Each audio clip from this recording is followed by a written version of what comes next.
Hello hello hello hello hello.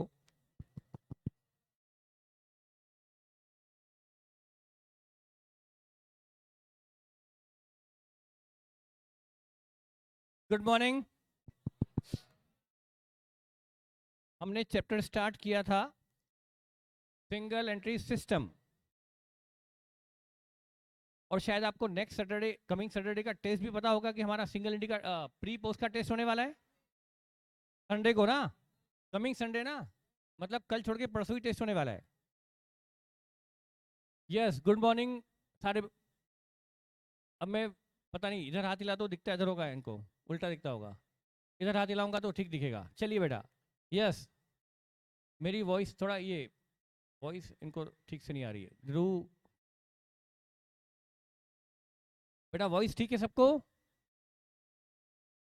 Clear है? ठीक है बेटा। यस, ठीक है। तो हमने बहुत ही इंटरेस्टिंग चैप्टर और बहुत ही इंपॉर्टेंट चैप्टर स्टार्ट किया है, और उसका नाम है सिंगल एंट्री सिस्टम। कल हमने उस पर दो एग्जांपल देख लिए थे। ओके, तो अब हम उस पर थर्ड एग्जांपल स्टार्ट करते हैं।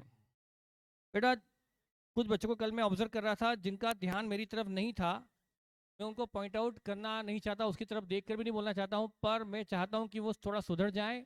मतलब वो मेरे साथ इन्वॉल्व होकर क्वेश्चन करें, अपनी पड़ोसी की कॉपी में देखकर ना लिखें, बल्कि मैं जो यहाँ पर करवा रहा हूँ उसको ध्यान दें। नहीं तो बेटा आपको ये चैप्टर ग्रिप में आ ही नहीं पाएगा। चलो हम आगे बढ़ते हैं। ठीक है।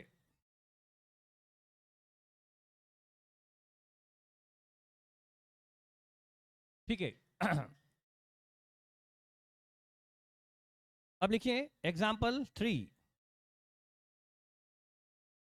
एग्जाम्पल 3। एग्जाम्पल 3 में मैं अब एक काम करता हूं, ओपनिंग बैलेंस शीट लेता हूं। ओपनिंग बैलेंस शीट ली मैंने, यानी 31 मार्च 2019 की बैलेंस शीट ली। यहां मैंने ली, यहां मैंने लिया स्टॉक 20,000 का स्टॉक लिया। डेटर्स 30,000 के मैंने डेटर्स लिए। कैश लिया 10,000 का, एंड फर्नीचर एंड फिक्चर लिया 50,000। इधर मैंने ली क्रेडिटर्स और इधर मैंने ली कैपिटल।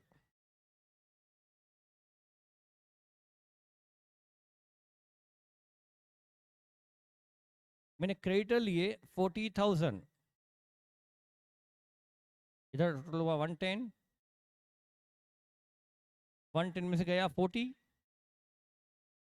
110 है टोटल असेट। टोटल असेट में से लाइबिलिटी घटाई 40 की, तो 70,000 की बची कैपिटल। यह है ओपनिंग बैलेंस शीट। सत्यम गुड मॉर्निंग। अपर लेवल का प्लीज। हाँ बेटा, अपर लेवल ही ले रहा हूं मैं, पर कितना अपर लेवल बेटा, इससे ज्यादा अपर लेवल लेना संभव नहीं। अब यहां पर ट्रांजेक्शन्स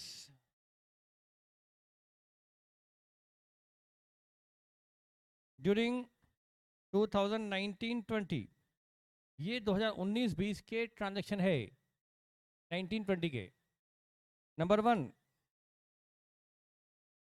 मैं क्वेश्चन सिंपल ही ले रहा हूं क्योंकि बेटा स्टार्टिंग हमें सिंपल से करनी होगी। सब तरह के स्टूडेंट होते हैं। ट्रांजैक्शन में इजी वाली ले रहा हूं, मतलब क्वेश्चन यहां पर सेल 20% कैश। मैंने सेल ली है ₹8 लाख, जिसका 20% कैश सेल है। Purchases 15% cash. परचेज है ₹6 लाख। थर्ड है expenses paid 72,000।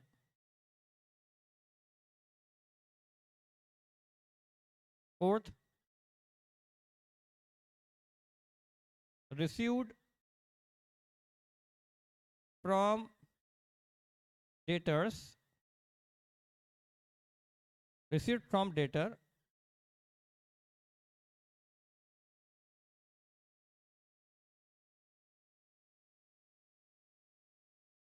rupees 5 lakh,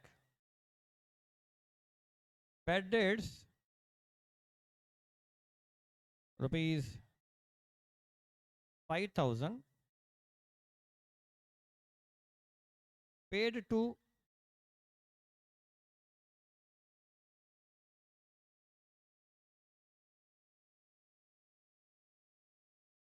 supplier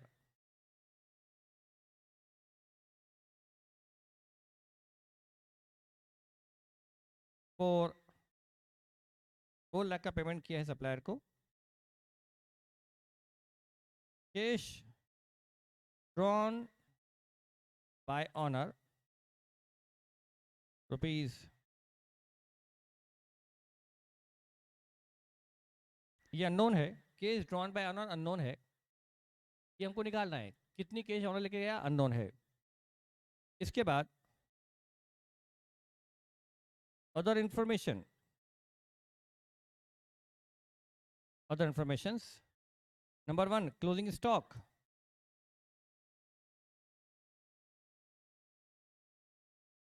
unknown है,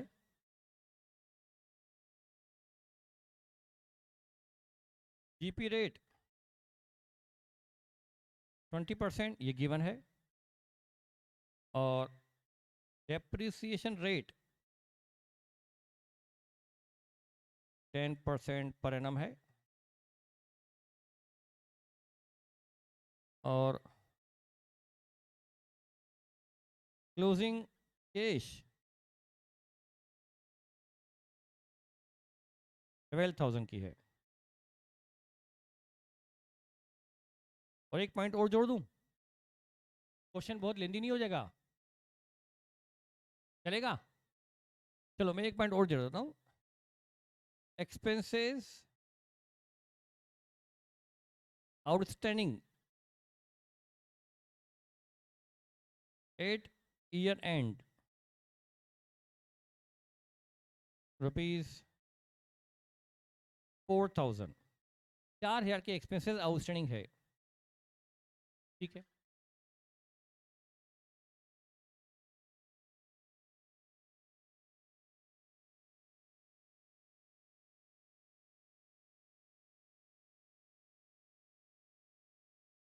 बेटा अब क्या मेरी स्पीड फास्ट तो नहीं है ना? बेटा फास्ट तो नहीं है?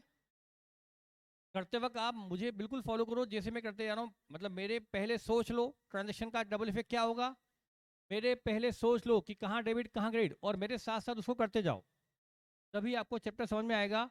और यदि सोच नहीं पा रहे हो मेरे पहले तो कोई दिक्कत नहीं, बस मेरे साथ साथ करते जरूर जाओ और सोचते हुए जाओ, पर डिले मत करो कि मैं अभी कर रहा हूँ, आप लिख ही नहीं पाए, आप लिख ही नहीं पाए और मैं आगे बढ़ गया और आप पड़ोसी की वो भी देख के डेबिट क्रेडिट लिख रहे हो, बेटा उससे आपको समझ में नहीं आएगा, इसलिए मेरे साथ साथ चलो। मेरी स्पीड ज़्यादा हो तो मैं एक स्टूडेंट कह दे कि सर स्पीड ज़्यादा है तो मैं उसको कम करने को रेडी हूँ अभी, तो क्योंकि ये बेसिक है और बेसिक में हम कॉम्प्रोमाइज़ नहीं करेंगे। बेटा किसी को भी लगता हो तो हाथ खड़ा कर दे कि मैं स्पीड थोड़ी कल से भी स्लो करूँ। चलिए मैं देखता हूँ, कोशिश करता हूँ। चलिए तो बेटा यहाँ पर ये हमें दिए हैं, ये हमें ओपनिंग बैलेंस शीट दी है, ये पहला क्वेश्चन है जिसमें ओपनिंग बैलेंस शीट दी है और फिर दी है ट्रांजैक्शन और फिर दी है अदर इन्फॉर्मेशन। बेटा सिंगल एंट्री में हमारा एक रूल है कि हम ट्रांजैक्शन का देते हैं डबल इफेक्ट, एडजस्टमेंट का देते हैं double effect, even closing balance का भी देते हैं डबल इफेक्ट, लेकिन ओपनिंग बैलेंस शीट का हम सिंगल इफेक्ट देते हैं। ओपनिंग बैलेंस शीट के आइटम को हम एक जगह ही लिखते हैं। मैं मेरे दिमाग के अंदर है, मुझे पता है कि मैं एक्चुअल में तो डबल इफेक्ट दे रहा हूं, पर यहां मैं आपको कहने को तो यही कहूंगा कि ओपनिंग बैलेंस शीट का क्या देना है, सिंगल इफेक्ट। पर यदि मैं सोचूं ना, पर जो मैं सोचता हूं मैं बोल नहीं पाऊंगा मैं, बस ओपनिंग बैलेंस शीट का क्या देना है, सिंगल इफेक्ट। वो तो एक बच्चा अड़ी जाए टेक्निकली कि सर आप डबल इफेक्ट को सिंगल पे कैसे ला रहे हो, तो मैं उसको प्रूव कर सकता हूं कि मैं 1 में तो डबल इफेक्ट दे रहा हूँ, पर लिखने के लिए करने के लिए मैं कहूंगा कि हम ओपनिंग बैलेंस शीट का क्या देते हैं, सिंगल इफेक्ट। जितने भी ओपनिंग बैलेंस शीट आइटम है उनको हम क्या देंगे, सिंगल इफेक्ट। तो बेटा ओपनिंग बैलेंस शीट जब भी क्वेश्चन में दी हुई हो या बनानी पड़े, पर आपको ओपनिंग बैलेंस शीट का हमेशा क्या करना है, देना है सिंगल इफेक्ट। जो कि ओपनिंग स्टॉक, बैलेंस शीट में ओपनिंग स्टॉक है, वो ओपनिंग स्टॉक एक ही जगह आएगा ना, ट्रेडिंग अकाउंट की डेबिट में आएगा वो, तो उसको ट्रेडिंग अकाउंट में डेबिट में लिख दो और भूल जाओ, वो हो गया सिंगल इफेक्ट। करेक्ट। तो हमने यहां बनाया trading and P and L, trading and P and L. ये मेरा फर्स्ट पार्ट हो गया ट्रेडिंग। आप भी ऐसे ही इन शॉर्ट चलो, मतलब टाइम बचाना है अपने को, लाइंस ड्रॉ करने में उलझ गए तो आप वाकई में उलझ जाओगे। बेटा बेहतर है, लाइंस मैं भी बना सकता हूँ, मेरी लाइंस भी कितनी स्ट्रेट अच्छी आती है आपको पता है। आप स्केल से लाइन अच्छी ड्रॉ करते हो, मैं बगैर स्केल की भी लाइन ड्रॉ कर सकता हूँ, पता है आपको, मेरी लाइंस ड्रॉ इतनी अच्छी शुरू से। पर मुझे उस पर घमंड नहीं है। तो ये बेटा आप बिल्कुल मेरे से चलो, ताकि आप मेरे साथ साथ चल पाओ, लाइंस बनाने की कोशिश मत करो उस आपकी स्केल से। ये तो हमारा हो गया main solution, trading P and balance sheet. अब working note number 1, working note number 1 में आप बना लो कैश अकाउंट, कैश अकाउंट। ये मैंने बना लिया कैश अकाउंट।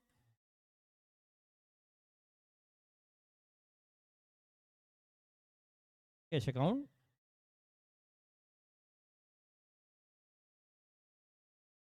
और working note number 2 debtor account, working note number 2 debtor account, customer का अकाउंट, डेटर्स का अकाउंट यानी कस्टमर का अकाउंट जिनको हम उधार माल बेचते हैं।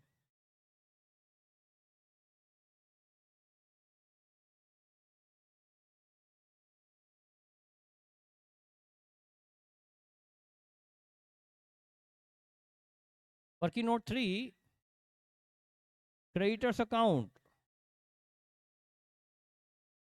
यानी सप्लायर का अकाउंट, क्रेडिटर अकाउंट यानी सप्लायर का अकाउंट।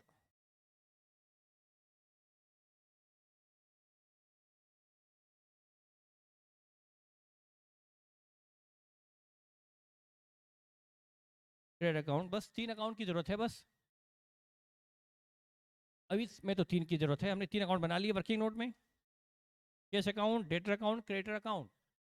बेटा हाँ, जो क्वेश्चन नहीं लिख पाए उनकी स्पीड मतलब स्लो है बेटा, मैं क्वेश्चन खुद लिख रहा हूँ, तो आपको भी उसके साथ साथ लिखते जाना चाहिए। क्या आपने यहाँ तक कर लिया? ठीक है। जो स्पीड जिसकी डाउन चली जाएगी वो दिक्कत में आ जाएगा बेटा अंडरस्टैंडिंग पॉइंट ऑफ व्यू से। तो मैं स्टार्ट कर रहा हूँ। अब हम सबसे पहले स्टार्ट करते हैं ओपनिंग बैलेंस शीट में कितने आइटम दिखाई दे रहे हैं आपको, 6 आइटम। इन सब का 6 आइटम का हमें लेना है सिंगल इफेक्ट। स्टॉक कहाँ जाएगा, ट्रेडिंग अकाउंट की डेबिट में। डेटर कहाँ जाएंगे, ओपनिंग डेटर आ जाएंगे डेटर अकाउंट में। ओपनिंग कैश कहाँ आ जाएगी, कैश अकाउंट में। और ओपनिंग फर्नीचर आ जाएगा बैलेंस शीट के इनर कॉलम में।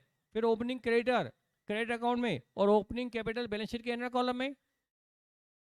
सर इतनी जल्दी बोल दिया हम तो सुन ही नहीं पाए। बेटा अभी तो मैं बोला हूँ ना, अभी तो करके बताऊंगा। तो सबसे पहले ओपनिंग स्टॉक, इसको हम लेंगे ट्रेडिंग अकाउंट की डेबिट में। तो मैंने ओपनिंग स्टॉक को यहाँ लिया, ट्रेडिंग अकाउंट की डेबिट में यहाँ लिखा टू ओपनिंग स्टॉक ₹20,000। ये मैं थोड़ा स्लो कर देता हूँ, आप ये ये 20,000 का स्टॉक 2 बार तो मैंने बोल भी दिया। क्या हो गया, सिंगल इफेक्ट या डबल इफेक्ट, एक जगह लिख दिया, काम खत्म।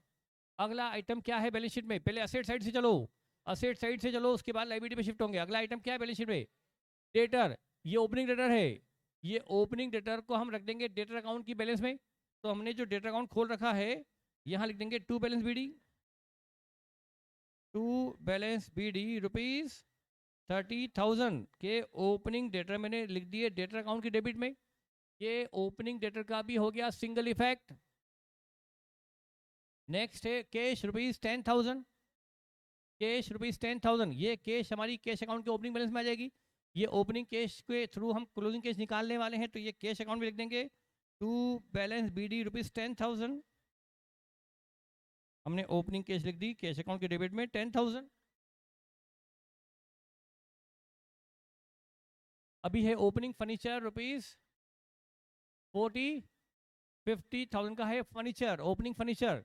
ये मैं इसका अकाउंट खोल सकता हूं, लेकिन बेवजह मैं अकाउंट खोलूंगा सिर्फ डेप्रिसिएशन लगाने के लिए। क्या मतलब है? हाँ, इसमें ट्रांजेक्शन होते हैं ना, फर्नीचर खरीदा, फर्नीचर बेचा, डेप्रिसिएशन लगाया, ये किया वो किया, तो मैं इसका एक अकाउंट खोल लेता, वर्किंग नोट में फर्नीचर अकाउंट बना लेता। पर चूंकि ट्रांजेक्शन नाम पर एक भी ट्रांजेक्शन नहीं है फर्नीचर में, बल्कि सिर्फ एक सिंपल सा एडजस्टमेंट है, डेप्रिसिएशन, तो मैंने फर्नीचर अकाउंट खोल दिया बैलेंस शीट के इनर कॉलम में। बेटा इस क्वेश्चन को अपने से करने की कोशिश मत करो, मेरे साथ साथ चलो। 50 का फर्नीचर, मुझे पता है जो अभी करने में जल्दबाजी दिखाएंगे वो बाद में आके तकलीफ में आ जाएंगे, क्योंकि बाद में वो मेरे साथ मैच नहीं कर पाएंगे, मेरी मेथड से मैच नहीं कर पाएंगे। इसलिए बेटा कोई जल्दबाजी मत करो, कोई भी आपको अपना नॉलेज अभी मत लगाओ बेटा, जब जरूरत पड़ेगी बिल्कुल लगाना। तो ये मैंने ओपनिंग फर्नीचर को लिख दिया बैलेंस शीट के इनर कॉलम में। ठीक है, क्या असेट साइड के सारे आइटम का सिंगल इफेक्ट हो गया? हाँ सर। अब लाइबिलिटी साइड शुरू हो जाओ। लाइबिलिटी का पहला आइटम कैपिटल, ये कैपिटल को दिखा दो बैलेंस शीट के इनर कॉलम में, कैपिटल को दिखा दो 70 को इनर कॉलम में, क्योंकि इसमें भी ज्यादा ट्रांजेक्शन नहीं है, सिर्फ नेट प्रॉफिट जोड़ना है और ड्राइंग घटाना है। प्रॉफिट जोड़कर ड्राइंग घटाने का काम हम बैलेंस शीट के इनर कॉलम में ही कर लेंगे, इसलिए हमने इसका एक अकाउंट नहीं बनाया, बल्कि बैलेंस शीट के अंदर ही ले लिया, ताकि हमें एक अकाउंट बनाने से बच जाए। तो हमने इसका अकाउंट नहीं बनाया, बैलेंस शीट के इनर कॉलम में लिख दिया। कैपिटल में ट्रांजेक्शन ज्यादा होते हैं ना, कैपिटल आई फिर गई, फिर ये हुआ फिर वो हुआ, तो हम अकाउंट खोल भी लेते, पर एक ट्रांजेक्शन दो ट्रांजेक्शन एक एडजस्टमेंट दो एडजस्टमेंट के लिए क्यों अकाउंट खोले, ले लिया। अब क्रेडिटर, इसमें अकाउंट खोलना पड़ेगा by balance BD, credit balance से 40 क्रेडिट में आएगा। ये मैंने ओपनिंग क्रेडिटर लिख दिए क्रेडिट साइड में। ये हो गया ओपनिंग बैलेंस शीट के 6 के 6 आइटम का सिंगल इफेक्ट। अब हम शुरू करेंगे ट्रांजेक्शंस का डबल इफेक्ट। नंबर 1 ट्रांजेक्शन, सबसे पहले क्या है? सेल, उसमें 20% कैश सेल है, तो 8 लाख रुपए का 20% 160 की कैश सेल है। इस 160 की कैश सेल को हम कैश अकाउंट में करेंगे डेबिट और ट्रेडिंग अकाउंट में करेंगे क्रेडिट। कैश अकाउंट में करेंगे डेबिट, ट्रेडिंग में credit, to sale to cash sale. 8 lakh रुपए का 20%, 160 की कैश सेल को हम कैश में किए डेबिट और ट्रेडिंग अकाउंट में करेंगे क्रेडिट बाय कैश सेल 160। ये हो गया कैश सेल्स का डबल इफेक्ट,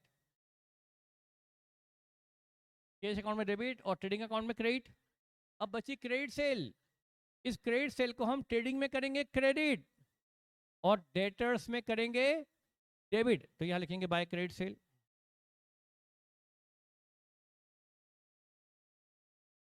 640 ना। इस क्रेडिट सेल को ट्रेडिंग अकाउंट में तो हमने किया क्या? क्रेडिट, और डेटर्स में करेंगे debit to credit sale.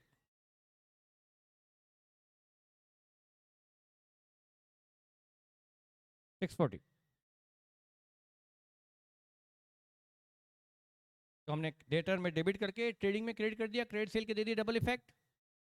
Next transaction purchase, पहले उसमें कैश परचेज देखो, कैश परचेज 15% है, 6 लाख का 15% 90,000 की 90 की कैश परचेज को हम डेबिट करेंगे ट्रेडिंग में और क्रेडिट करेंगे कैश अकाउंट में। यस, कैश अकाउंट से क्रेडिट बाय कैश परचेज।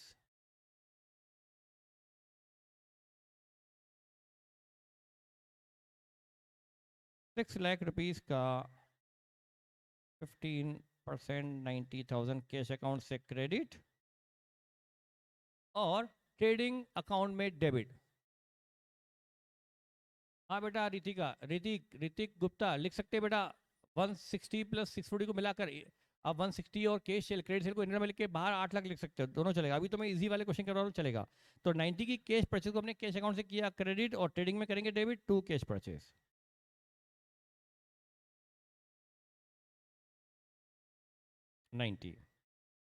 अब क्रेडिट परचेज यहीं लिख दो, ट्रेडिंग में डेबिट, क्रेडिट परचेज हुई 5,10,000, 5,10,000 की कैश क्रेडिट परचेज को हम ट्रेडिंग अकाउंट में करेंगे डेबिट, 5,10,000 की क्रेडिट परचेज को ट्रेडिंग में करेंगे डेबिट और क्रेडिटर्स अकाउंट में करेंगे क्रेडिट, क्रेडिटर्स अकाउंट में बाय परचेज।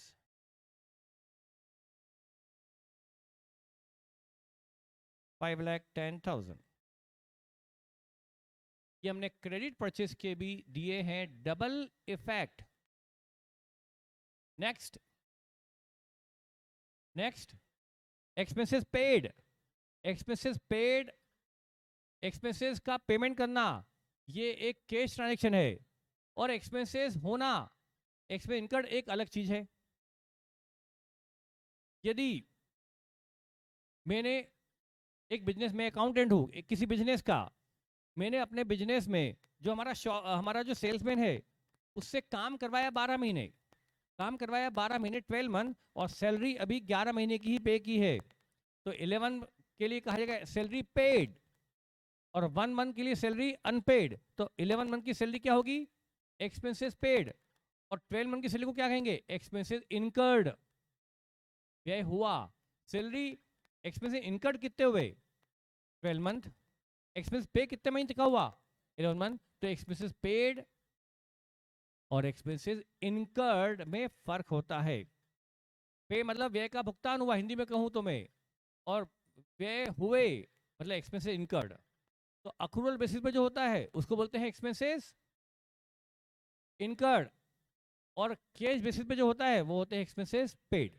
तो एक्सपेंसेस पेड कैश बुक में आते हैं, लेकिन पीएनएल में क्या आता है, पीएनएल में फाइनली खर्चा आता है एक्सपेंसेस जो हुआ, अक्रूवल बेसिस पे आता है, मर्केंडाइल बेसिस पे आता है, तो एक्सपेंसेस इनकर्ड। तो पेड कितने हैं, 72,000, तो कैश अकाउंट से credit by expenses 72, cash account से जो 72 पे हुआ, 72 क्रेडिट, एक्सपेंसेस पे किए तो 72 क्रेडिट, और पीएनएल में 2 एक्सपेंसेस करके debit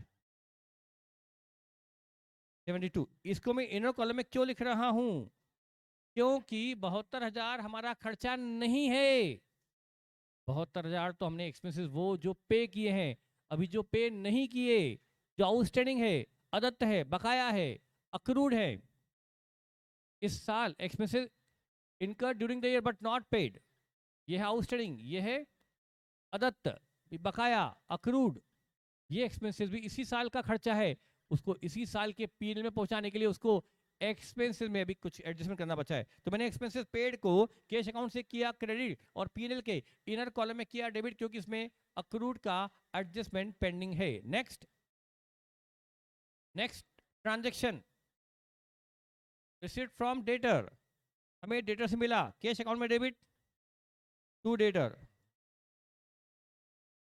to debtors 5 lakh, cash account में मिला तो 5 लाख से कैश आई, एंट्री हुई कैश टू डेटर, तो कैश अकाउंट में डेबिट और डेटर अकाउंट में क्रेडिट, एंट्री सोचो पोस्टिंग करो, cash account to debtor entry होती है कैश टू डेटर, तो कैश में टू डेटर और डेटर में बाय कैश ₹5 लाख, तो डेटर में क्रेडिट कैश में डेबिट। नेक्स्ट बैड डेट्स, चार कितना 5,000 रुपये डूब गया, तो एंट्री होती है bad debts to debtor, bad debts की एंट्री होती है बैड डेट्स टू डेटर, तो bad debts being a loss, ये एक्सपेंस नहीं लॉस है। एक्सपेंस वो होता है जिससे कोई बेनिफिट मिलता हो, और लॉस वो जो by accident by any incident हो जाता है। एक्सपेंसेस जानबूझकर किए जाते हैं और लॉसेस हो जाते हैं, जानते हो ना फर्क, एक्सपेंसेस वो जो जानबूझकर होते हैं और लॉस वो जो हो जाता है। अरे तो बैड डेट्स क्या है, लॉस, तो ये लॉस पीएल में डेबिट होगा, और एंट्री होती है बैड डेट्स टू डेटर, जिससे हमें रुपया लेना था उसको हम राइट ऑफ कर देते हैं, उससे लेना बंद कर देते हैं, भाई अब नहीं लेना, छोड़ तू रहने दे, तेरा अकाउंट बुक से हटा दे। अब जो दे नहीं रहा, दिवालिया हो गया, उसका बुक्स में नाम एज ए डेटर चलाने से क्या फायदा, उसका नाम बुक से हटा दो, उसका डेटर को अपलिखित कर दो, डेटर्स को राइट ऑफ कर दो, तो एंट्री क्या होगी, बैड डेट्स टू डेटर, तो पीएनएल में डेबिट टू बैड डेट्स 5000 की डेटर्स फाइनल में, फाइनल कॉलम में। P&L में डेबिट और डेटर्स में, तो हम डेटर से, डेटर को 5000 से कम कर देंगे। हमने डेटर से लेना कम कर दिया, भाई नहीं लेना है अब छोड़ तू। बुक से उसका नाम हटा दिया। तो अब जो हमारे क्लोजिंग डेटर आएंगे वो 5000 राइट ऑफ करने के।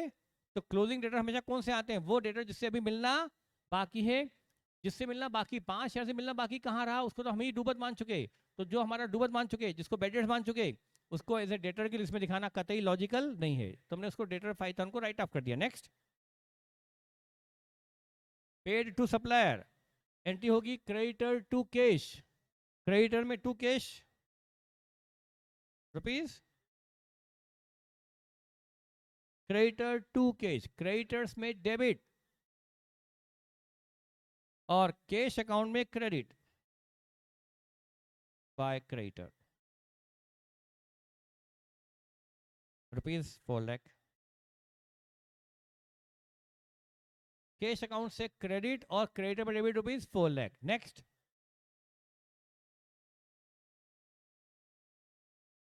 कैश ड्रॉन बाय ऑनर, मतलब ड्राइंग, ड्राइंग ड्राइंग ड्राइंग की एंट्री होती है drawing to cash, drawing to cash. तो कैश में क्या आएगा? By drawing.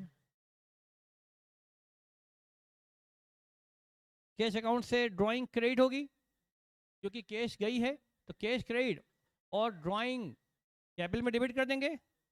इसको हम ड्राइंग को लेस कर देंगे कैपिटल से, यानी कैश अकाउंट से क्रेडिट और कैपिटल में डेबिट। कैपिटल में डेबिट करने से कैपिटल कम हो जाती है। कैश अकाउंट से क्रेडिट और कैपिटल अकाउंट में डेबिट और कैपिटल में डेबिट करने से हमारी कैपिटल कम हो जाती है। ये ड्राइंग मतलब क्या है? Withdrawal of capital. Drawing means क्या? Withdrawal of capital. तो कैपिटल कम होगी ना उससे, तो कैश में क्रेडिट, कैपिटल में डेबिट। तो हमने यहां से लेस कर दिया कैपिटल से, जिसका अमाउंट अभी अननोन है, अननोन है, अननोन है, वो बाद में निकलेगा, छोड़ दीजिए। नेक्स्ट आइटम, ट्रांजेक्शन खत्म, ट्रांजेक्शन खत्म और शुरू है अदर इंफॉर्मेशन। इसके भी हम देंगे डबल इफेक्ट, अदर इंफॉर्मेशन के यानी एडजस्टमेंट के भी देंगे डबल इफेक्ट। नंबर 1 वो भी अननोन है, छोड़ दो, छोड़ दो, अननोन है छोड़ दो। Next, GP rate, GP rate से हम जीपी निकाल लेंगे। ट्रेडिंग में debit to gross profit at the rate of 20% of rupees 8 lakh 160। ये जीपी के देंगे डबल इफेक्ट या सिंगल इफेक्ट? ट्रेडिंग अकाउंट में डेबिट और P&L में क्रेडिट, यहां 160 डेबिट और P&L में यही 160 क्रेडिट। ट्रेडिंग में डेबिट और P&L में क्रेडिट, ये जीपी के भी हो गए हैं double effect. Next, depreciation furniture पे लगेगा। P&L में debit to depreciation, to depreciation. P&L में डेबिट कितना? 20%, 10% ऑफ 50,000 यानी 5,000, 5,000 का डेप्रिसिएशन, 50,000 का 10%। ये 5,000 का डेप्रिसिएशन हमने P&L में किया डेबिट, P&L में किया डेबिट और असेट में करेंगे क्रेडिट, और असेट में क्रेडिट करने से असेट कम होगी। बाहर WDV आ गई 45।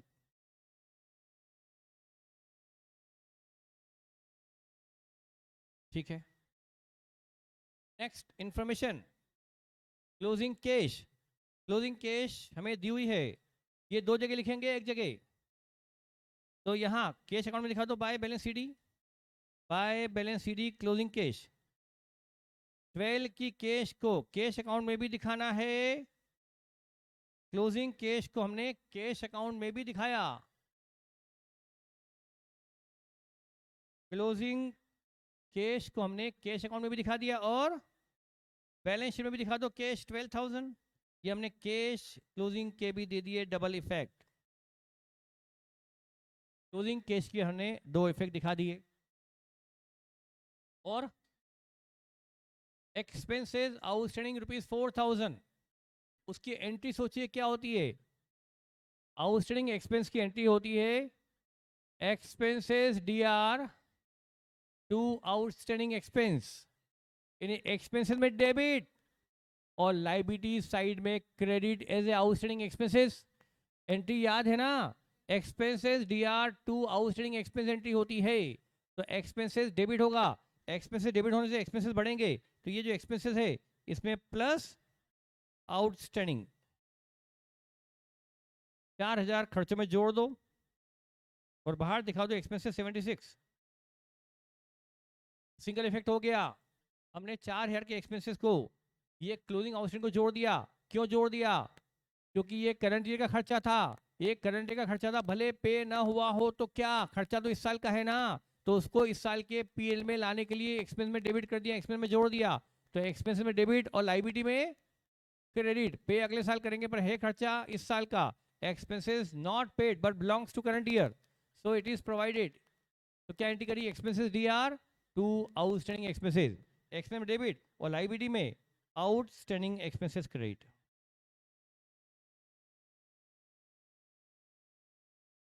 $4,000, ठीक है, बाहर आ गया एक्सपेंसेस 76। क्या इन्फॉर्मेशन खत्म हो गई? जब क्वेश्चन की दी हुई इन्फॉर्मेशन पूरी तरह से खत्म हो जाए, एग्जॉस्ट हो जाए, फिनिश हो जाए, उसके बाद अपनी अकल लगाना शुरू करो। मतलब जो अननोन डेटा निकालना है अभी शुरू मत करना बीच बीच में, जब तक क्वेश्चन की सारी इन्फॉर्मेशन का आप यूज ना कर लो। सारी इन्फॉर्मेशन जब तक खत्म ना हो जाए, एग्जॉस्ट ना हो जाए, फिनिश ना हो जाए, तब तक आप अपना अननोन डेटा निकालना शुरू मत करो। ऐसा ना हो कि क्वेश्चन की कोई इन्फॉर्मेशन बची रह जाए और आपकी अननोन इन्फॉर्मेशन गलत निकल जाए। इसलिए हम अननोन निकालना कब शुरू करेंगे? At last. अब चूंकि हमारे पास क्वेश्चन में देखने के लिए कुछ नहीं बचा, तो अब हम अपना सॉल्यूशन देखेंगे। अपने सॉल्यूशन में कहां कहां अननोन दिखाई दे रहा है? ट्रेडिंग अकाउंट में कुछ अननोन दिखाई दे रहा है?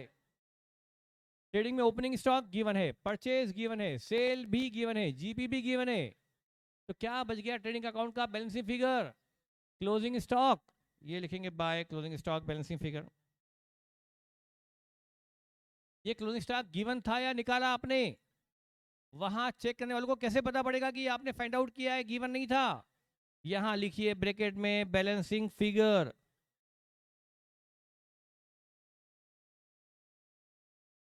अच्छा ज्यादा आ गया क्या? तो एक काम करो, जीपी रेट बढ़ानी पड़ेगी। जीपी रेट 20, अरे क्वेश्चन मैंने बनाया ना बेटा, क्या है, जीपी रेट बढ़ा देता हूँ ना मैं। कोई मैं घर से बना के थोड़ा लाया था, ऐसा गुस्सा हो रहे हो? बेटा जीपी रेट 30% कर देते हैं ना, तब तो हो जाएगा कि नहीं होगा? 30 में हो जाएगा ना? 30 कर दिया मैंने, मैंने लिखा 30 तो आपने गलत लिख लिया होगा। देखो ये 2 के बाद ऐसा था ना बेटा, ये ऐसा जा रहा था, मतलब 3 था वो, ये 3, 30% कर लो। 30% तो जीपी के डबल इफेक्ट, 30% से 2 लाख ट्रेडिंग में डेबिट और पीएल में क्रेडिट।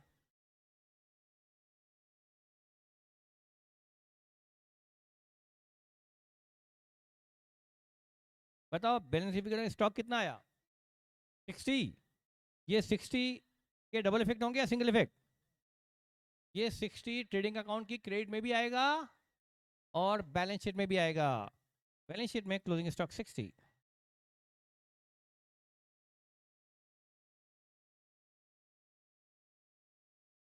ये भी हो गया। नेट प्रॉफिट निकल जाएगा क्या कि बचा है कुछ? नेट प्रॉफिट होगा बैलेंसिंग फिगर।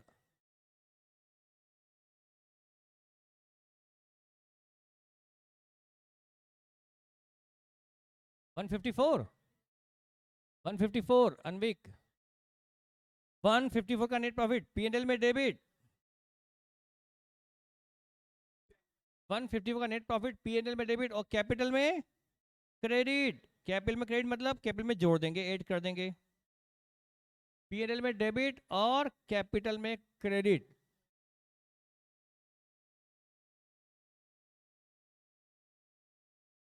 हमने नेट प्रॉफिट को पीएनएल में किया डेबिट और कैपिटल में किया क्रेडिट।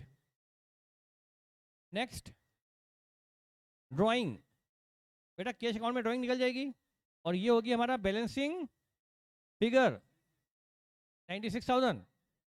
हाँ बेटा, इधर से बच्चे चिल्ला रहे थे 96 की ड्राइंग, ध्रुव मुंदड़ा 96 की ड्राइंग, ध्रुव सही बोल रहे बेटा, प्राची, रितिशा और रोशन सभी ने बताया ड्राइंग 96 बैलेंस फिगर है। क्या कैश अकाउंट में जो बैलेंस फिगर आ रहा है ना, ये क्या है?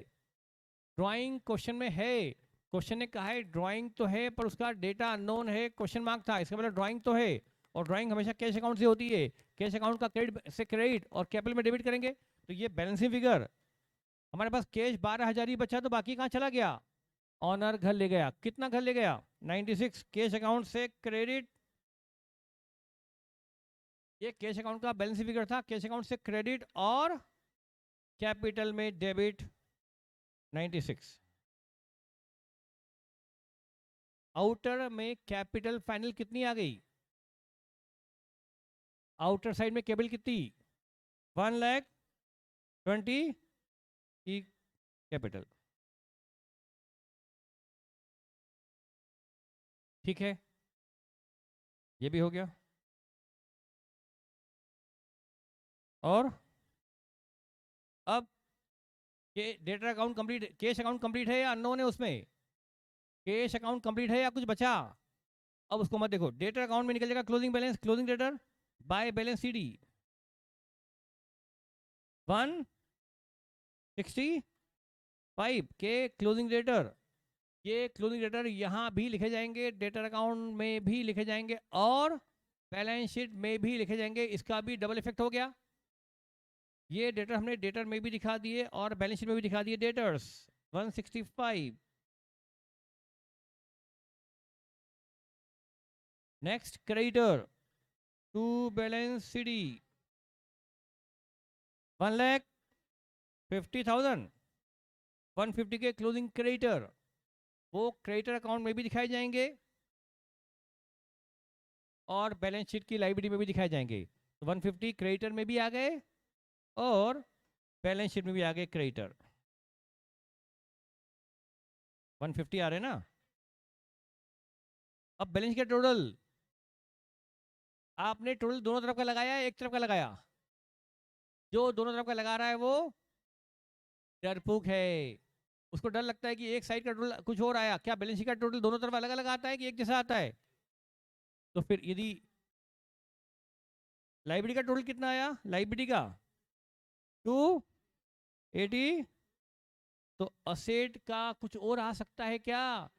पर फिर भी हम जोड़ के लिखते हैं, पता नहीं टोटल आ रहा है कि नहीं आ रहा है। 282 ये रहा टोटल। क्या ये सिस्टम समझ में आया आपको? ये सिस्टम से जहां आपने कुछ अलग करने की कोशिश की, आप आगे जाके बहुत मुश्किल में आ जाओगे, फिर मेरी मेथड से आप क्वेश्चन नहीं कर पाओगे, फिर आप जानो आपका काम जाने, फिर आप चैप्टर अपने हिसाब से निपट लेना। यदि आप इस चैप्टर पर ग्रिप बनाना चाहते हैं मेरे एंगल से, तो तभी बनेगी जब इसी मेथड से क्वेश्चन करो जैसे मैंने करवाया। आप यदि अपनी 11वीं 12वीं की मेथड से क्वेश्चन करोगे ना, तो हो तो जाएगा इजी, लेकिन बाद में अच्छे क्वेश्चन में आपको तकलीफ आएगी, इसलिए आपको ये सिस्टम पर आ जाना चाहिए। तो ये है हमारा सिंगल एंट्री का एक और सॉल्यूशन। ठीक है,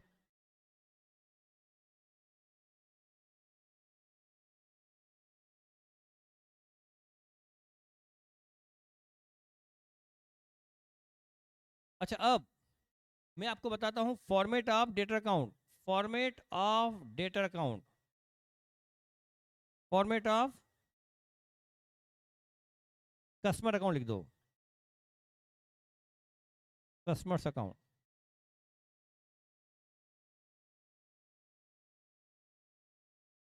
ये है data account trade receivables, yes sorry trade debtor, trade debtor, trade debtors, debtor मतलब customer, credit customer.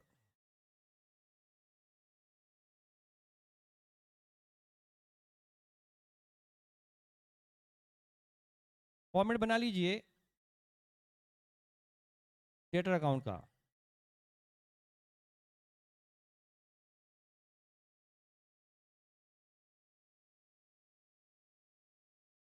Trade debtor, उसके जस्ट नीचे डेटर अकाउंट का एक और पार्ट होता है, यानी वो भी ट्रेड रिसीवेबल है, उसका नाम अलग होता है, bills receivable account, BR account, bills receivable.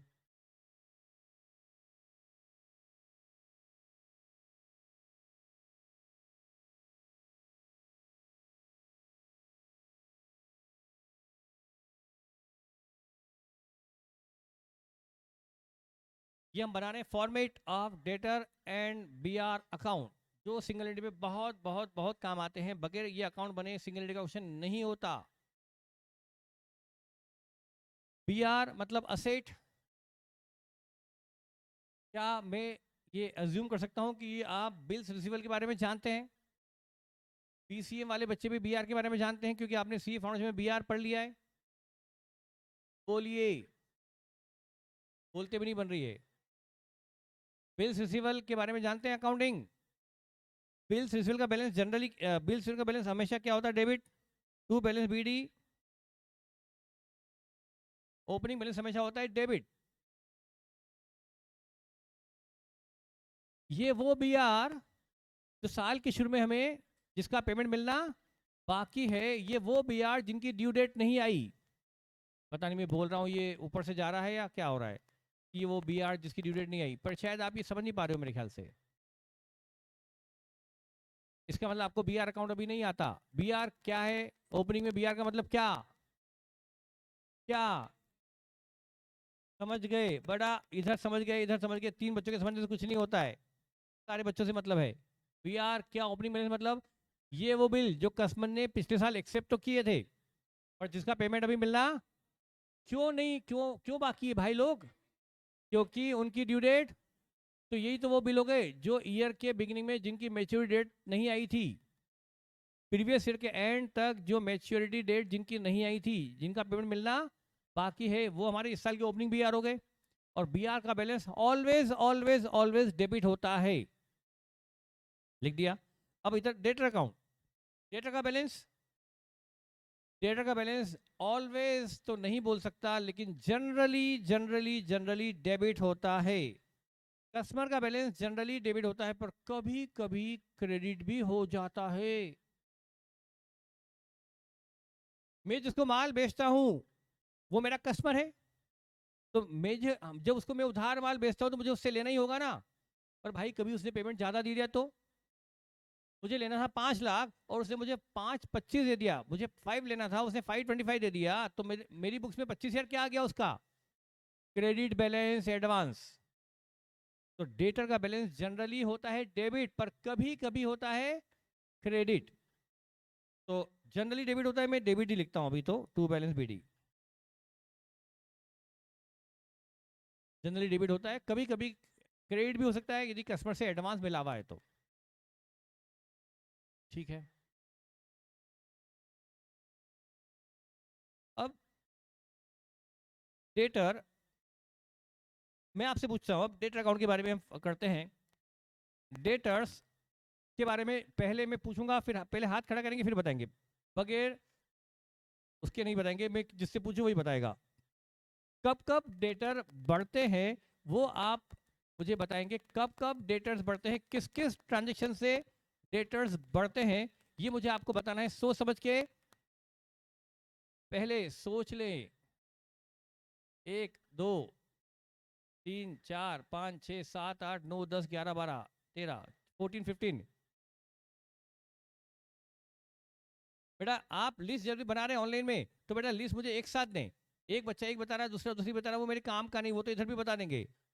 अच्छा, आप कितने ट्रांजेक्शन बताने वाले हैं? चलो बीच में बेटा आप कितने बताने वाली हैं? 3। 3 ट्रांजेक्शन जिससे डेटर्स बढ़ते हैं।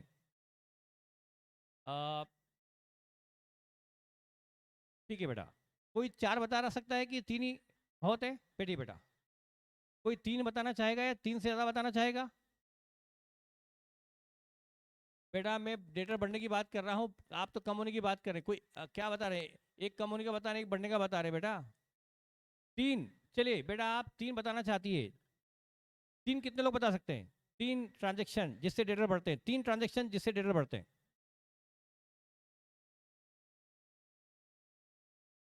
एक, 2 और 3 बच्चे बता सकते हैं। बस 3 बच्चे हैं जो 3 बता सकते हैं। बेटा चलिए आप भी बता दीजिए। क्रेडिट सेल से डेटर्स बढ़ेंगे, बिल्कुल सही बेटा, very good, very good, very good. 3 आपने मैक्सिमम बता दिए बेटा, बिल्कुल सही है, बैठिए। तो बेटा जब हम कस्टमर को उधार माल बेचते हैं ना, तो डेटर बढ़ते हैं। दूसरा, जब किसी कस्टमर का डेटर का चेक बाउंस हो जाए, चेक डिसऑनर हो जाए, चेक बैंक से वापस आ जाए, तब भी डेटर्स बढ़ाने पड़ते हैं। और तीसरा, यदि बीआर डिसऑनर हो जाए, बिल्स रिसीवेबल डिसऑनर हो जाए, तब भी हमें डेटर्स बढ़ाने पड़ते हैं। Is it clear? तो there are 3 transactions. Credit sale, debtor बढ़ाओ, चेक डिसऑनर, डेटर बढ़ाओ, बीआर डिसऑनर, चेक डेटर बढ़ाओ। करेक्ट? और कोई डाउट, कोई टेंशन, कोई तकलीफ? क्या आपको ये तीनों याद नहीं थे? याद थे, अब याद आ गए? ठीक है। अब डेटा कम होने वाले तो बहुत सारे हैं। डेटा कम होने वाले तो मैं पूछूंगा तो ढेर लग जाएंगे। डेटा कम कब कब होते हैं, कितने ट्रांजेक्शन बता सकते हैं? इधर 3 तो इधर बता रहे हैं ऑनलाइन में 3। अच्छा एक मिनट,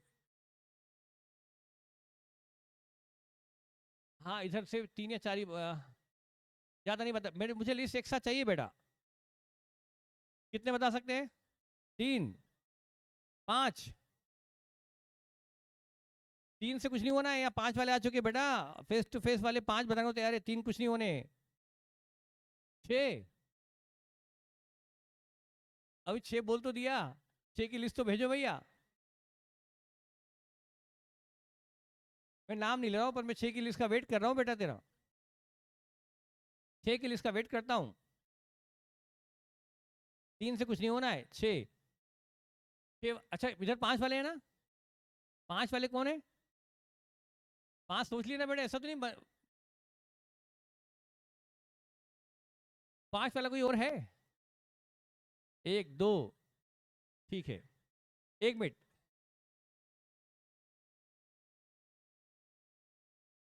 4 हुए बेटा।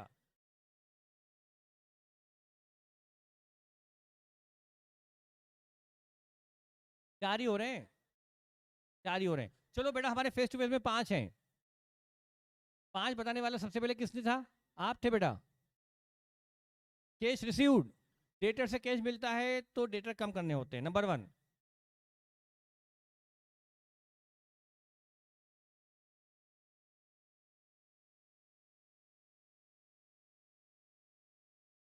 इन काइंड मतलब कोई असेट मिल गई, फर्नीचर मिल गया, दम नहीं है। अरे बेटा ऐसे मुझे बोलना नहीं, मुझे 4 या 5 वाले चाहिए। 5 वाला और कौन था? 1, आप बोलिए बेटा। Cash received number 1। Bills drawn, bills drawn से कुछ नहीं होता।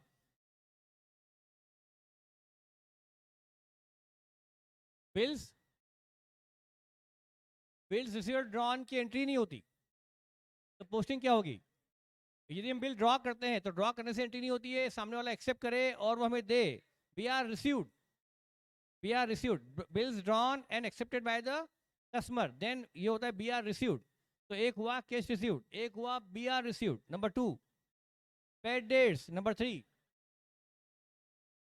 Paid debt reserve, no. Discount और सेल्स रिटर्न,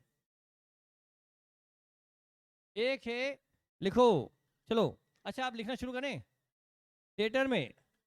अच्छा अभी कैसे लिखें भाई, अभी तो हम समझ ही रहे हैं। चलो, कैश मिलता है, डेटा कम करो। बीआर मिलता है, डेटा कम करो। पेड डेट्स हुई, डेटा कम करो। डिस्काउंट दिया, डेटा कम करो। सेल्स रिटर्न हुई, डेटा कम करो। इधर लिस्ट अब आई है, cash, paid debts, paid debts दो दो बार आया, discount, sale return, cheque received और कैश रिसीव्ड एक ही होता है बस। हाँ इधर Shashank, B are received, sale return, cash received, bad debts, cheque received. बेटा कैश रिसीव्ड और चेक रिसीव्ड अलग अलग नहीं मानते अपन। चलो ठीक है, अब शुरू करते हैं। कोई डाउट है बेटा? बैड डेट्स, बैड डेट्स ना, बैड डेट्स तो हमने बात कर ली बेटा। नहीं, वो तो बी आर से बाहर होते हैं, credited to B R entry होती है उसकी। प्रोविजन ऑन बैड डेट्स, बेटा उसकी एंट्री होती है P and L two provision.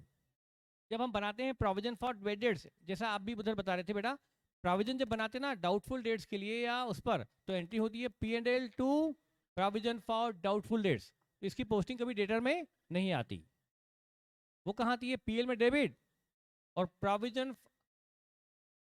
हाँ, मैं आपका कंफ्यूजन समझ गया। ये कंफ्यूजन आपका बेटा सही है। कंफ्यूजन आपको जो हो रहा है मैं बता दूं आपको। बेटा होता क्या है, ये है हमारे कस्टमर ए, ये बी, ये सी, ये डी, ये ई, ये एफ, ऐसे बहुत सारे। इससे लेना है 70,000, इससे लेना है 50,000, इससे लेना है 2 लाख, इससे लेना है 40, इससे लेना है 10,000, इससे लेना है 30,000। मान लो हमारे टोटल डेटर 2 मिनट के लिए मान लो 5 लाख है। अभी मैं टोटल लगा नहीं रहा हूं, मान लो हमारे टोटल डेटर्स आर 5 लाख। अभी जो 5 लाख के डेटर हैं उस पर हमें 5% का बनाना है प्रोविजन, यानी 25,000 से बनाना है प्रोविजन। बेटा 25,000 से इसलिए बनाना है कि, मेरी बात सुनो, 5% से बनाना है प्रोविजन। तो ये प्रोविजन क्यों बनाते हैं? कहीं कोई पार्टी डूब जाए, कहीं लॉस हो जाए, तो लॉस हम पहले से प्रोवाइड फॉर कर लें।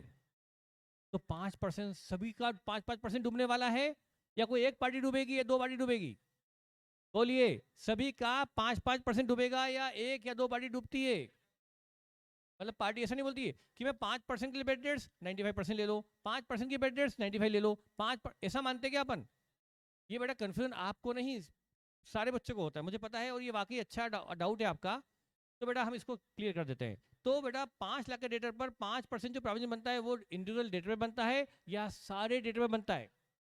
बेटा जब आज नॉलेज की आई गई तो मैं बता ही दूं, प्रोविजन 2 तरह के होते हैं, जनरल प्रोविजन और स्पेसिफिक प्रोविजन।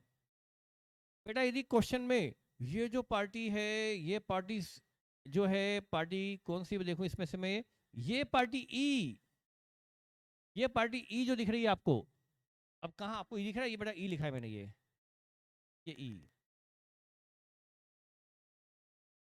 बेटा मैंने आपको, जिसने मेरी राइटिंग की हंसी उड़ाई उसको आईसीआई नहीं छोड़ेगा, ध्यान रखना। आज के बाद जिसने मेरी राइटिंग की हंसी उड़ाई तो आईसीआई उसको छोड़ने वाला नहीं, क्योंकि मैं आईसीआई का मेंबर हूं, मुझे उसने सीए बनाया है, और मेरी राइटिंग की तौहीन करना मतलब आईसीआई की तौहीन करना हो जाएगा, तुम्हारे नंबर कट जाएंगे, ध्यान रखना।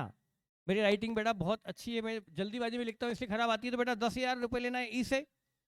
ये ई का पता पड़ रहा है, सुन रहे हैं कि ये तो लंदन भाग गया, दुकान उकान बंद करके लंदन भाग गया, 1.5 साल हो गए नहीं आया। अब हम क्या करें? इसका लग रहा है कि ये नहीं आएगा, लेकिन अभी है ना, ऐसा सुन भी रहे कि आ भी सकता है, नहीं भी आ सकता है, पर अभी डूबा नहीं, डूब सकता है। तो क्या बना ले? लग रहा है कि डूब जाएगा तो, लेकिन अभी इसको राइट अप करने की इच्छा नहीं हो रही है, तो क्या करें? इस पर पूरा 10,000 का बना लो प्रोविजन, क्योंकि 10,000 पूरा पूरा डूबने की संभावना है, तो 10,000 पूरा का पूरा बना लो प्रोविजन फॉर बेड डेट्स। तो ये कहा जाएगा स्पेसिफिक प्रोविजन।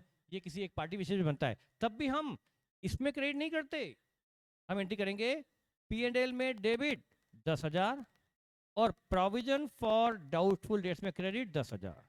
बेटा इसको राइट ऑफ थोड़ा करेंगे अपन, इसको बेड थोड़ा माने, इसको राइट ऑफ नहीं करें, इस पर हम प्रोविजन बना रहे हैं, इसको प्रोवाइड फॉर कर रहे हैं, इसको बेड थोड़ा माना है। अब हमारी ये 10,000 का हमने क्या बना लिया प्रोविजन, तो 10,000 का प्रोविजन पीएल में डेबिट और प्रोविजन फॉर डाउटफुल डेट्स में क्रेडिट। अब जब बैलेंस शीट बनेगी, बैलेंस शीट में हमारा ई का नाम आएगा एज ए डेटर 10,000, ये 10,000 जो लेना बाकी है ये हमारे डेटर हैं, अभी इसको हमने राइट ऑफ नहीं किया, इसको हमने अभी बेड नहीं माना, तो हमारा 10 का डेटर भी चल रहा है, और ये बैलेंस क्या है? क्रेडिट। 10,000 का बैलेंस क्या चल रहा है? Credit. Provision for doubtful dates का बैलेंस है क्रेडिट। इसको मैं लाइबिलिटी में दिखाऊं प्रोविजन फॉर डाउटफुल डेट्स, या डेटर से लेस करके दिखाऊं? यहां दिखाने से बेहतर है ऐसा दिखा दो। तो there are two account, debtor account अलग चल रहा है जिसका बैलेंस है डेबिट, और प्रोविजन का बैलेंस चल रहा है अलग से क्रेडिट। बुक्स में अकाउंट कितने हैं? दो, डेटर डेबिट और प्रोविजन क्रेडिट, लेकिन बैलेंस शीट में डेटर कितने आ रहे हैं? जीरो। तो बैलेंस शीट में डेटर भले लेस होके आ रहे हैं पर हमने डेटर में क्रेडिट नहीं किया। आप कहेंगे सर डेटर नील हो गए, अरे भाई नील कहाँ हुए? बैलेंस शीट में हुए या बुक्स में हुए? बैलेंस शीट में हुए। बुक्स में भी डेटर अभी भी ये 10,000 पड़े हुए हैं, बुक्स में भी 10,000 डेटर है। तो बेटा एक चीज तो ये है, इसको बोलते हैं स्पेसिफिक प्रोविजन, और एक ये होता है जो आपके डेटर हैं ABCDEFG मिलाकर, ये डेटर हैं, ये भगवान ये क्या हो गया, ये है डेटर्स 5,00,000, ये ABCDEFG, बोलो आगे लिखूं, जो भी, ये है ढेर सारे डेटर 5,00,000।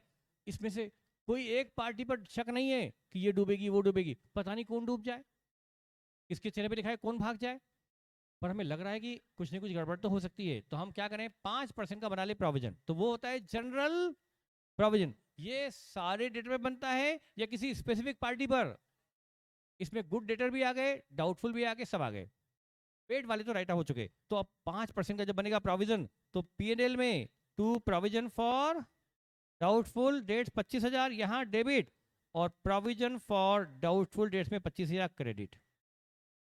ये अकाउंट का बैलेंस क्या आ गया? डेबिट या क्रेडिट? ये अकाउंट खुला प्रोविजन फॉर डाउटफुल डेट्स, 25,000 यहाँ डेबिट यहाँ क्रेडिट।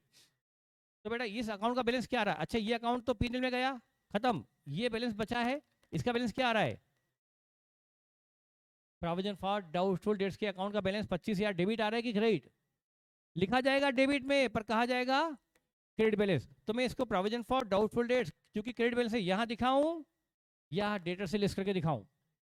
यहाँ दिखाने का रिवाज नहीं है, भले वो बैलेंस क्रेडिट है, बैलेंस क्रेडिट है, लेकिन उसको दिखाते हैं प्रोविजन फॉर डाउटफुल डेट्स 25,000, ये आ गया 475। तो बेटा आपने हमेशा ऐसा देखा, तो आपको क्या लगता है कि हमने प्रोविजन को डेटर में क्रेडिट कर दिया, यहाँ लेस कर दिया, मतलब बेटा ये बैलेंस शीट में किया है, रफ में किया है, स्टेटमेंट में किया है, बुक्स में हमने एंट्री क्या मारी? P&L to books of account में एंट्री क्या पास की हमने प्रोविजन बनाने की? P&L to provision for doubtful debt. क्या इसकी पोस्टिंग डेटा अकाउंट में गई? क्या डेटा अकाउंट में क्रेडिट हुआ? नहीं। तो प्रोविजन कभी भी डेटा अकाउंट की क्रेडिट में नहीं आता। Is it clear?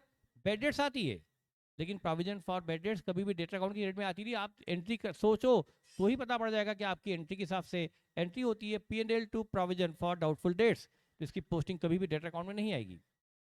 आपको डेटा अकाउंट में प्रोविजन कभी नहीं लिखना है, हाँ लेकिन बैलेंस शीट में डेटा में से प्रोविजन लेस जरूर करना है। तो बैलेंस शीट में से डेटा में से लेस करना एक अलग मैटर है, और अकाउंटिंग में उसको डेटा में क्रेडिट करना एक अलग मैटर है। तो ये प्रोविजन अकाउंट अलग से बनता है जिसको बैलेंस शीट में लेस करके दिखाया जाता है। क्या मेरी बात समझ में आई? टाइम हो गया? सॉरी बेटा, आज मुझे कहीं जाना था, इसलिए मैंने आपकी क्लास भी जल्दी रख ली, और टाइम भी मेरे पास आज कम ही है। तो आज हम ज़्यादा कुछ नहीं कर पाए, सिर्फ एक क्वेश्चन कर पाए, और आपका डेटा अकाउंट भी पूरा नहीं हो पाया। अभी उसका फॉर्मेट मुझे बनाना बाकी है पूरा का पूरा, और डेटर अकाउंट भी और BR अकाउंट भी। यदि आपने बिल्स ऑफ एक्सचेंज नहीं पढ़ा है पहले, तो बेटा घर पर थोड़ा बिल्स ऑफ एक्सचेंज पढ़ लीजिए। बिल्स ऑफ एक्सचेंज की अकाउंटिंग हमें यहाँ काम आने वाली है। जिसका बिल्स ऑफ एक्सचेंज वीक है थोड़ा घर पे पढ़ ले। फिर भी आप कहोगे तो मैं समझा भी दूंगा, मुझे दिक्कत नहीं। पर यदि आप कहेंगे कि सर बिल ऑफ एक्सचेंज समझाइए, मैं समझाऊंगा, ऐसा नहीं, ये तो बताऊंगा, पर उसकी जो बेसिक अकाउंटिंग एक बार देख के आइए तो अच्छा रहेगा। थैंक यू, कल मिलेंगे। पेड डेट्स की एंट्री पास करने के लिए बेटा जब तक हमें लग जाए, जिस दिन हमें लग जाएगी बस इस पार्टी का अकाउंट अब बुक से हटाओ, अब नहीं मिलेगा, उस दिन तक वेट करना चाहिए सत्यम बेटा। Thank you.